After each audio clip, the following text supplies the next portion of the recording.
नमस्कार, आप देख रहे हैं आज तक। मैं हूं आपके साथ हिमांशु दीक्षित। राष्ट्रीय दलों को मिलने वाले चंदे में 2024-25 में पिछले वित्तीय वर्ष की तुलना में 161% की वृद्धि हुई, जिसमें सत्तारूढ़ बीजेपी का अगर हिसाब किताब देखा जाए तो सबसे अधिक हिस्सा बीजेपी का था। बीजेपी को इस अवधि में अन्य सभी राष्ट्रीय दलों की ओर से प्राप्त कुल चंदे से 10 गुना से भी ज्यादा चंदा मिला है। यानी बाकी जितने राष्ट्रीय दल हैं उनको जितना चंदा मिला है उससे 10 गुना ज्यादा बीजेपी को मिला है। एसोसिएशन फॉर डेमोक्रेटिक रिफॉर्म्स यानी एडीआर की एक रिपोर्ट में यह जानकारी दी गई है। गुरुवार को जारी रिपोर्ट में यह कहा गया है कि वित्त वर्ष 2025 में राष्ट्रीय दलों की तरफ से घोषित 20,000 रुपए से ज्यादा के कुल दान 11,343 दानदाताओं से मिले, जो 6,648.56 करोड़, मतलब यह आप मान के चलिए 6,648 करोड़ 56 लाख रुपए रहे। अब इनमें से बीजेपी को 5,522 चंदे से 6,071 करोड़ 1 लाख मिले, जबकि कांग्रेस को 2,501 चंदे से 517 करोड़ 39 लाख रुपए प्राप्त हुए हैं। बीजेपी को सबसे ज्यादा चंदा मिला है।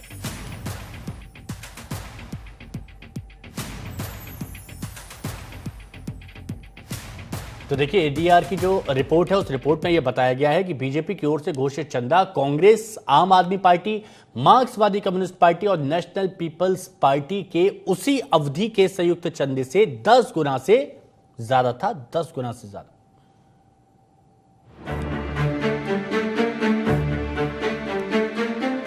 नई दिल्ली से सामने आई एक रिपोर्ट ने देश की राजनीतिक फंडिंग को लेकर कई अहम खुलासे किए हैं। एसोसिएशन फॉर डेमोक्रेटिक रिफॉर्म्स की रिपोर्ट के अनुसार 2024-25 वित्तीय वर्ष में राष्ट्रीय राजनीतिक दलों को मिलने वाले चंदे में 161% की बड़ी बढ़ोतरी दर्ज की गई है। रिपोर्ट के मुताबिक 20,000 रुपए से ज्यादा के कुल चंदे की राशि 6,648 करोड़ रुपए रही, जो 11,343 दान के माध्यम से मिली। इसमें सबसे बड़ा हिस्सा भारतीय जनता पार्टी को मिला है। बीजेपी को अकेले 6,074 करोड़ रुपए 5,522 दान के जरिए प्राप्त हुए हैं। दूसरे स्थान पर इंडियन नेशनल कांग्रेस रही, जिसे 517 करोड़ रुपए 2,501 दान से मिले। रिपोर्ट में बताया गया है कि बीजेपी को मिला चंदा कांग्रेस, आम आदमी party, communist party of India, Marxist और नेशनल पीपल्स पार्टी के कुल चंदे से 10 गुना ज्यादा है। वहीं बहुजन समाज पार्टी ने एक बार फिर ये घोषणा की कि उसे 20,000 रुपए से ज्यादा का कोई चंदा नहीं मिला। पार्टी पिछले 19 सालों से इसी नीति का पालन कर रही है। अगर कुल चंदे की तुलना पिछले साल से की जाए तो 2024-25 में 4,104 करोड़ रुपए की बढ़ोतरी दर्ज की गई है। बीजेपी के चंदे में 171% की बढ़ोतरी हुई है, जो 2023-24 में 2,243 करोड़ रुपए था। कांग्रेस के चंदे में भी 84% की बढ़ोतरी हुई है। ये राशि 2023-24 में 281 करोड़ रुपए से बढ़कर 2024-25 में 517 करोड़ रुपए हो गई। अन्य दलों में आम आदमी पार्टी को 27 करोड़ रुपए मिले, जिसमें 244% की बढ़ोतरी हुई है। वहीं एनपीआई को 1 करोड़ रुपए मिले, जिसमें 1313% की वृद्धि दर्ज की गई। रिपोर्ट में यह भी सामने आया कि राजनीतिक फंडिंग में कॉर्पोरेट सेक्टर का दबदबा बना हुआ है। कुल चंदे में से 6,128 करोड़ रुपए कॉर्पोरेट दान से आए, जो 92% है। ये राशि 3,244 दान के जरिए मिली। वहीं व्यक्तिगत दानदाताओं का योगदान 505 करोड़ रुपए रहा, जो 7,900 दान के जरिए आया और कुल चंदे का 7% है। बीजेपी को कॉर्पोरेट सेक्टर से सबसे ज्यादा 5,717 करोड़ रुपए मिले, जो 2,794 दानों के जरिए आए। ये राशि अन्य सभी राष्ट्रीय दलों को मिले कॉर्पोरेट चंदे से 13 गुना ज्यादा है, जो कुल 411 करोड़ रुपए रहा। बीजेपी को व्यक्तिगत दानदाताओं से भी 345 करोड़ रुपए मिले, जो 2,627 लोगों के जरिए आए। कांग्रेस को कॉर्पोरेट दान के जरिए 383 करोड़ रुपए मिले, जबकि 2,057 व्यक्तिगत दानदाताओं से 132 करोड़ रुपए मिले। रिपोर्ट में बड़े दानदाताओं का भी जिक्र किया गया है। स्टूडेंट इलेक्टोरल ट्रस्ट ने कुल 2,413 करोड़ रुपए का दान बीजेपी, कांग्रेस और आम आदमी पार्टी को दिया है। इसमें से 2,180 करोड़ रुपए बीजेपी को, 216 करोड़ रुपए कांग्रेस को और 16 करोड़ रुपए आम आदमी पार्टी को मिले। और इसी खबर पर चर्चा करेंगे। हमारे सहयोगी संजय शर्मा इस वक्त हमारे साथ में जुड़ चुके हैं। संजय जी, एडीआर की रिपोर्ट है और इस रिपोर्ट में बताया गया है कि जितने भी राष्ट्रीय दल हैं उनको जितना चंदा मिला है उससे 10 गुना ज्यादा बीजेपी को मिला है। अब ये फंडिंग का असंतुलन कितना असर डाल सकता है? मैं तो सीधा सवाल पूछ रहा हूं कि लोकतंत्र पर ये कितना असर डाल सकता है, ये जो असंतुलन है? इस असंतुलन की बात तो हम तब करें जब ये देखें कि सुप्रीम कोर्ट ने इलेक्टोरल बॉन्ड्स पर रोक लगा रखी है, उसको गैर कानूनी घोषित किया और ये कहा कि ये उचित नहीं है। जो जिन याचिकाकर्ताओं ने सुप्रीम कोर्ट के सामने दलीलें दी, कोर्ट ने कमोबेश वो दलीलें मानी।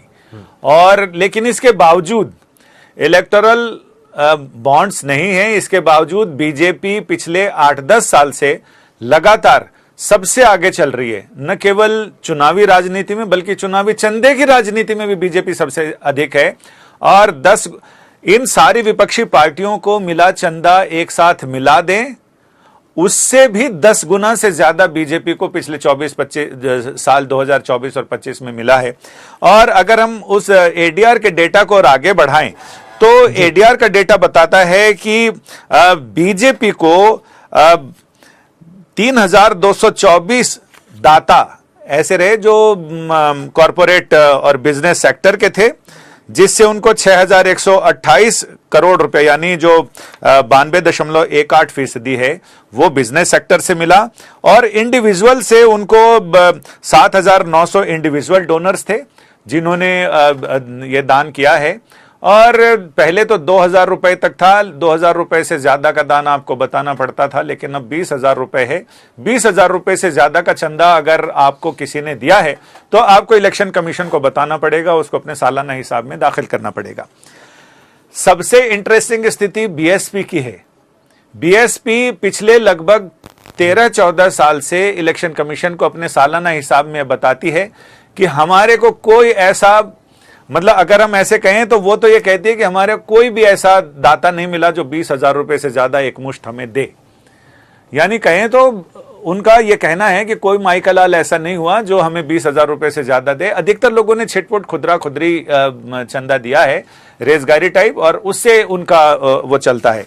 तो लिहाजा उनका ये कहना है कि 20,000 रुपए से ज्यादा किसी ने चंदा दिया नहीं है, इसलिए हम उसका हिसाब भी नहीं दे रहे हैं। जो भी 1000, 2000, 5000, 10,000 रुपए मिल रहे हैं, लोग अपनी कमाई का हिस्सा बीएसपी को दे रहे हैं, तो उसका हिसाब देने की जरूरत नहीं है, तो हिसाब नहीं देते। इलेक्शन कमीशन का यह नियम है कि हर 31 मार्च को उस सारी पार्टियों को 1 अप्रैल से पहले अपने आमदनी और खर्चे का हिसाब देना पड़ता है इलेक्शन कमीशन को। तो एडीआर ने यह बताया है कि लगभग 1 महीना से 3 महीने के बीच में कुछ पार्टियों ने तो टाइम से दिया, लेकिन बाकी पार्टियों ने इसमें टाइम लगाया है।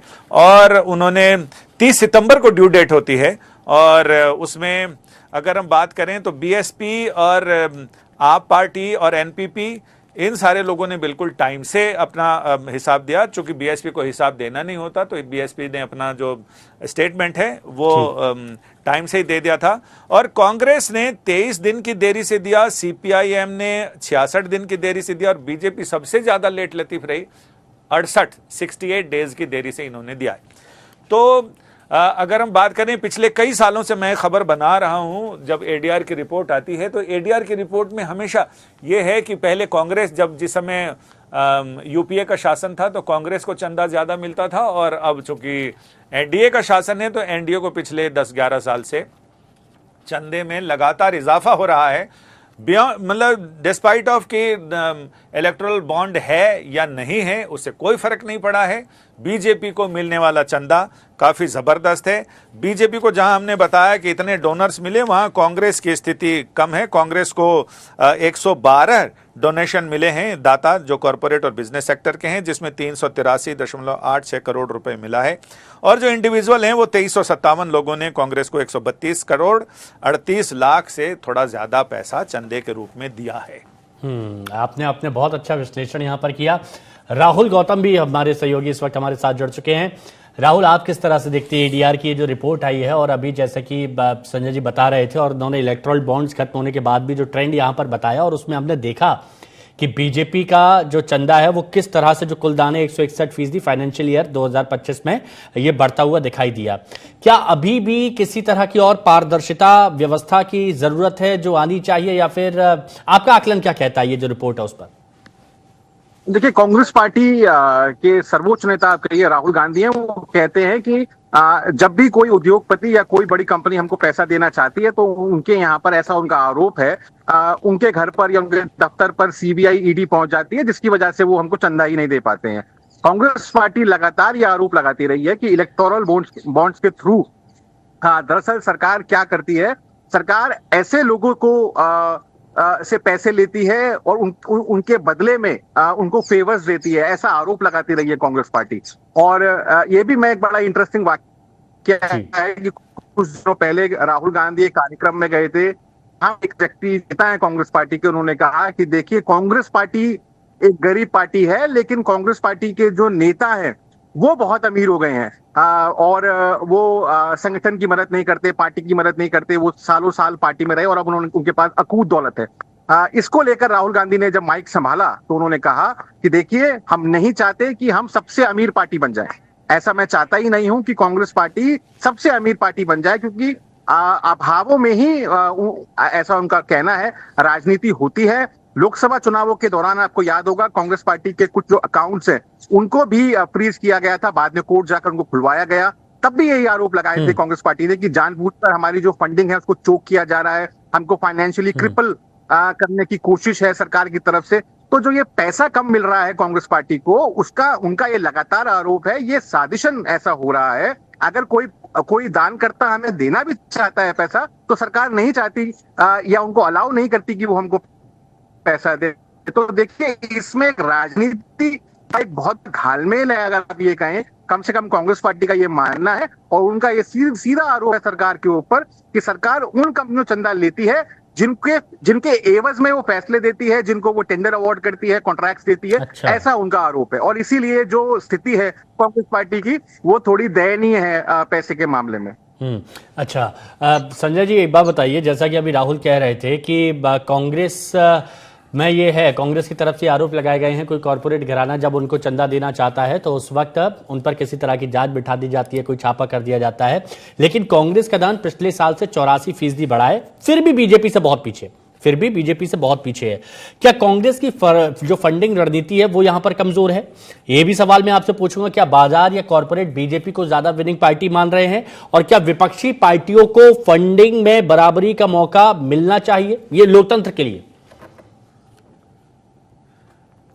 देखिए हिमांशु, ये एडीआर की रिपोर्ट में इन राजनीतिक मामलों के जवाब तो नहीं छिपे हैं, लेकिन अगर हम बात करें तो कहते हैं हजारों ख्वाहिशें ऐसी कि हर ख्वाहिश पे दम निकले, बहुत निकले मेरे अरमान लेकिन फिर भी कम निकले।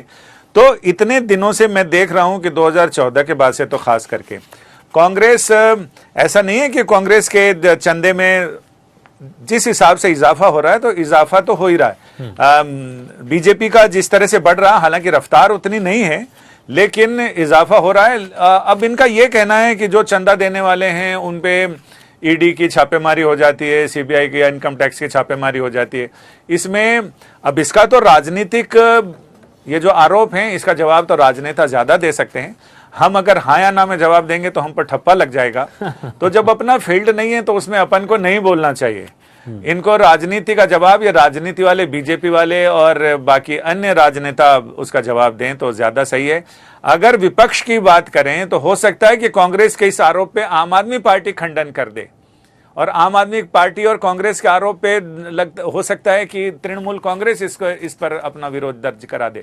तो विपक्ष में फिलहाल तो इतने वो हैं जिसको कहते हैं नारंगी की तरह, ऊपर से एक है लेकिन अंदर बहुत सारी फांके हैं।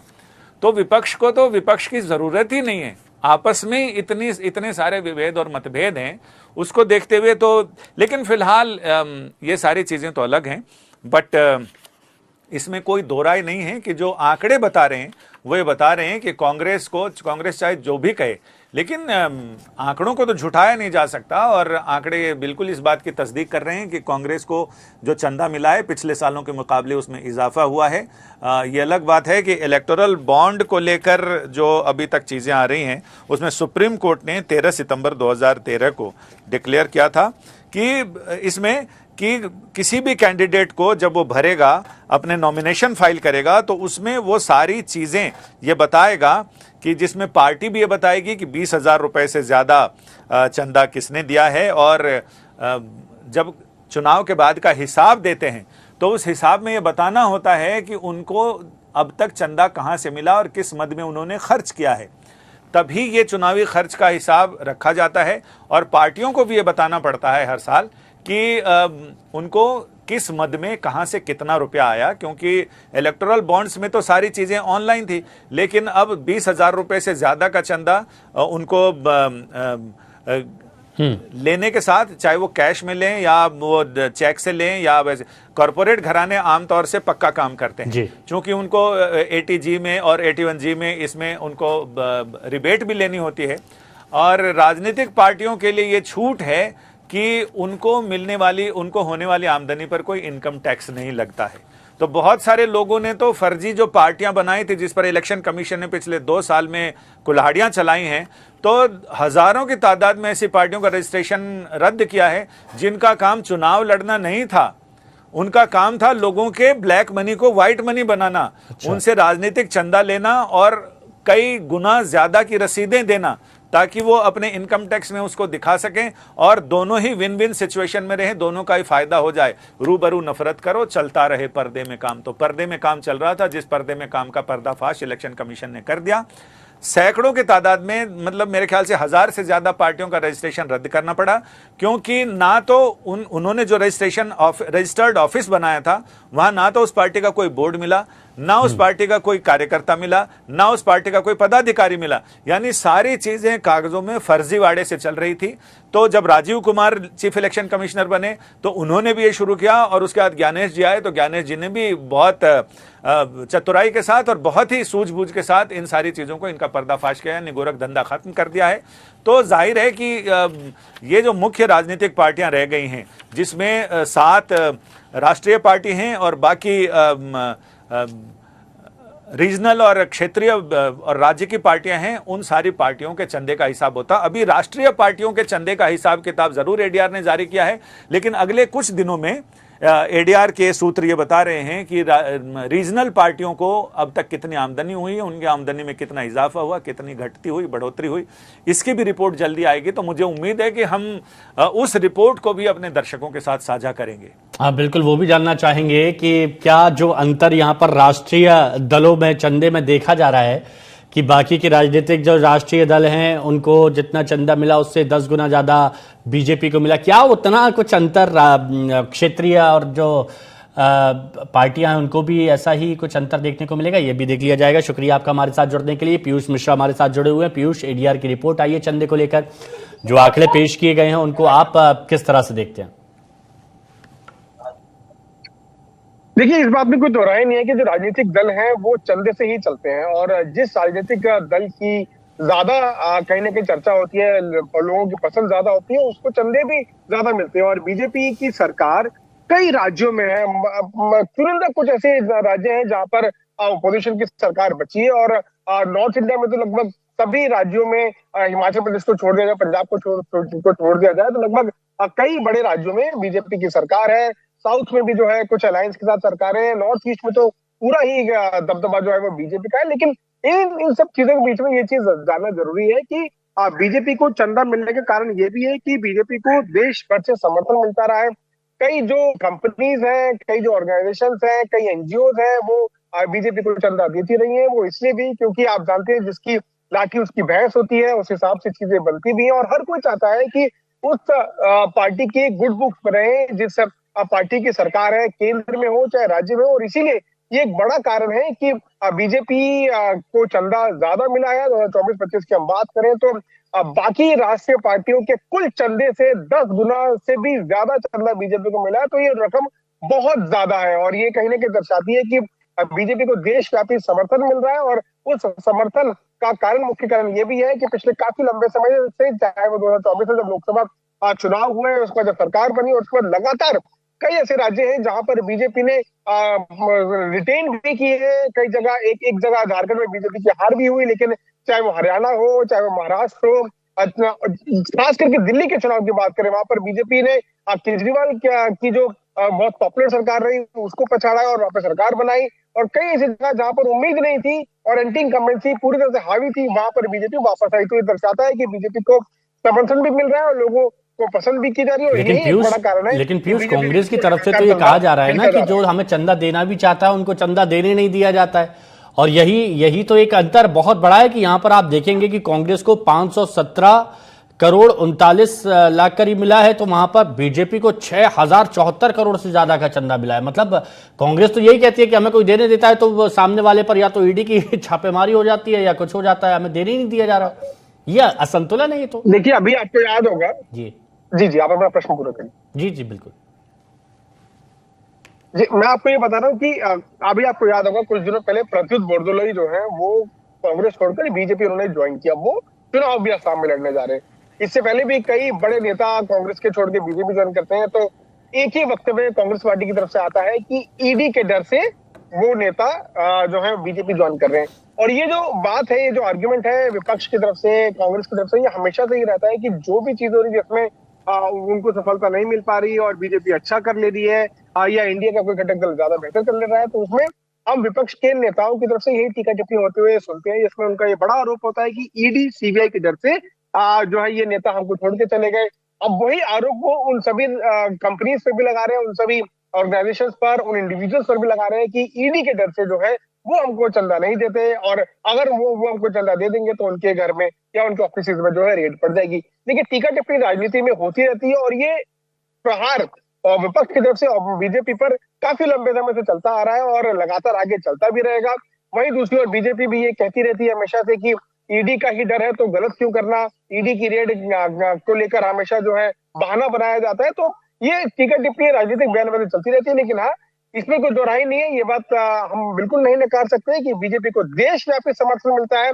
केंद्र में सरकार है ही, कई राज्यों में, बड़े राज्यों में बीजेपी की सरकार है, जिसकी वजह से बीजेपी को लगातार समर्थन और चंदा लगातार मिलता जा रहा है। बिल्कुल, आपने देखा। शुक्रिया आपका हमारे साथ जुड़ने के लिए पीयूष, और इस जानकारी के लिए भी। तो रिपोर्ट जो ईडीआर की है, जिसके बारे में चर्चा की जा रही थी, उसमें बताया गया है कि बीजेपी को मिला चंदा कांग्रेस, आम आदमी party, communist party of India, Marxist और नेशनल पीपल्स पार्टी के कुल चंदे से 10 गुना ज्यादा है। वहीं बहुजन समाज पार्टी ने एक बार फिर से, जो वो लगातार कई सालों से करते आ रहे हैं, ये घोषणा की है कि उन्हें 20,000 रुपए से ज्यादा कोई चंदा मिला ही नहीं। मतलब वो कई सालों से ये कहते आ रहे हैं, पिछले 19 सालों से बहुजन समाज पार्टी कह रही है कि उनके पास 20,000 से ज्यादा का चंदा आता ही नहीं है, और इसी नीति का वो पालन कर रहे हैं। अगर कुल चंदे की तुलना पिछले साल से की जाए तो 2024-25 में 4,104 करोड़ रुपए की बढ़ोतरी दर्ज की गई है। बीजेपी के चंदे में 171% की बढ़ोतरी की गई है, तो बढ़ोतरी हुई है, जो 2023-24 में 2,243 करोड़ रुपए थी।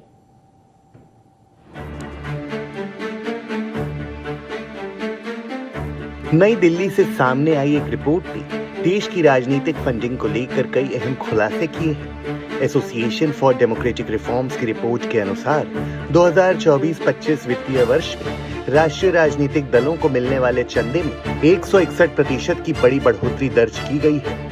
रिपोर्ट के मुताबिक 20,000 रुपए से ज्यादा के कुल चंदे की राशि 6,648 करोड़ रुपए रही, जो 11,343 दान के माध्यम से मिली। इसमें सबसे बड़ा हिस्सा भारतीय जनता पार्टी को मिला है। बीजेपी को अकेले 6,074 करोड़ रुपए 5,522 दान के जरिए प्राप्त हुए हैं। दूसरे स्थान पर इंडियन नेशनल कांग्रेस रही, जिसे 517 करोड़ रुपए 2,501 दान से मिले। रिपोर्ट में बताया गया है कि बीजेपी को मिला चंदा कांग्रेस, आम आदमी party, communist party of India, Marxist और नेशनल पीपल्स पार्टी के कुल चंदे से 10 गुना ज्यादा है।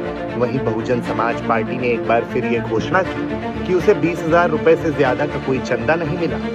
पार्टी पिछले 19 सालों से इसी नीति का पालन कर रही है। अगर कुल चंदे की तुलना पिछले साल से की जाए तो 2024-25 में 4,104 करोड़ रुपए की बढ़ोतरी दर्ज की गई है। बीजेपी के चंदे में 171% की बढ़ोतरी हुई है, जो 2023-24 में 2,243 करोड़ रुपए था। कांग्रेस के चंदे में भी 84% की बढ़ोतरी हुई है। ये राशि 2023-24 में 281 करोड़ रुपए से बढ़कर 2024-25 में 517 करोड़ रुपए हो गई। अन्य दलों में आम आदमी पार्टी को 27 करोड़ रुपए मिले, जिसमें 244% की बढ़ोतरी हुई है। वहीं एनपीआई को 1 करोड़ रुपए मिले, जिसमें 1313% की वृद्धि दर्ज की गई। रिपोर्ट में यह भी सामने आया कि राजनीतिक फंडिंग में कॉर्पोरेट सेक्टर का दबदबा बना हुआ है। कुल चंदे में से 6,128 करोड़ रुपए कॉर्पोरेट दान से आए, जो 92% है। ये राशि 3,244 दान के जरिए मिली। वहीं व्यक्तिगत दानदाताओं का योगदान 505 करोड़ रुपए रहा, जो 7,900 दान के जरिए आया और कुल चंदे का 7% है। बीजेपी को कॉर्पोरेट सेक्टर से सबसे ज्यादा 5,717 करोड़ रुपए मिले, जो 2,794 दानों के जरिए आए। ये राशि अन्य सभी राष्ट्रीय दलों को मिले कॉर्पोरेट चंदे से 13 गुना ज्यादा है, जो कुल 411 करोड़ रुपए रहा। बीजेपी को व्यक्तिगत दानदाताओं से भी 345 करोड़ रुपए मिले, जो 2,627 लोगों के जरिए आए। कांग्रेस को कॉर्पोरेट दान के जरिए 383 करोड़ रुपए मिले, जबकि 2,057 व्यक्तिगत दानदाताओं से 132 करोड़ रुपए मिले। रिपोर्ट में बड़े दानदाताओं का भी जिक्र किया गया है। स्टूडेंट इलेक्टोरल ट्रस्ट ने कुल 2,413 करोड़ रुपए का दान बीजेपी, कांग्रेस और आम आदमी पार्टी को दिया है। इसमें से 2,180 करोड़ रुपए बीजेपी को, 216 करोड़ रुपए कांग्रेस को और 16 करोड़ रुपए आम आदमी पार्टी को मिले।